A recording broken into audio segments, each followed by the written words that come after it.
Another area that kind of AI struggles with, kind of out of the box, if you will, is it doesn't really do well with creativity. It does really good about transforming. Once you kind of identify what transformations you want to do, then it can actually do those sort of things. But you can imagine if you had like a birth date, what are some ways that you might want to generate some additional features?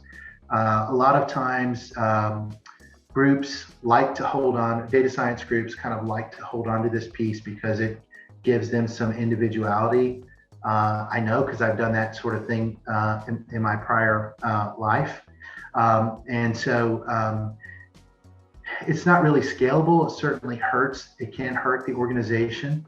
Thinking about ways to kind of codify this creativity inside of an algorithm process or an AI pipeline is incredibly important. For example, you can take a look at some of these are typical engineering features that people should be thinking about when they think about a date. For example, it might be the things that you think are pretty common: year, month, day of year, and so forth.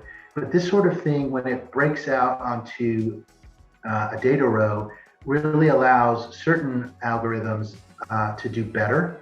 And so you can get some competitive advantage from a business perspective if you start to have this kind of process in place. So anytime you have a date, you probably should run through this process to engineer features. My personal preference and how we do things at Switchpoint is we do very much a kitchen sink approach, which is let's kind of go ahead and expand the data as far as we can think.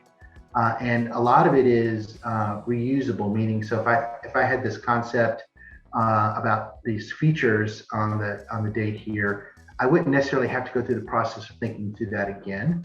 It would more be, okay, I've thought about it once, let me code it up, and then going forward, are there other things that I might want to try and bring forward? That's going to give us a lot more speed and a lot more programmed creativity, if you will, which I know probably sounds kind of crazy. And then you can imagine going really atypical, right? So this would be zodiac signs, if that had any value in your life, maybe, or your data set, but also kind of generation categories, right? Gen Z, Gen X, these kinds of things might be interesting in relationship to a date. And then I had done some work before with the University of the Northeast where they had found correlations, pretty strong correlations between certain diseases and the months that you were born or conditions. So you can imagine, I think it was asthma in November, a lot of allergies in November. I think easily bruised was one condition for people that were born in December and that sort of thing. So being able to kind of assign additional value, again, just off of a birthday will allow the AI to do better than just out of the box.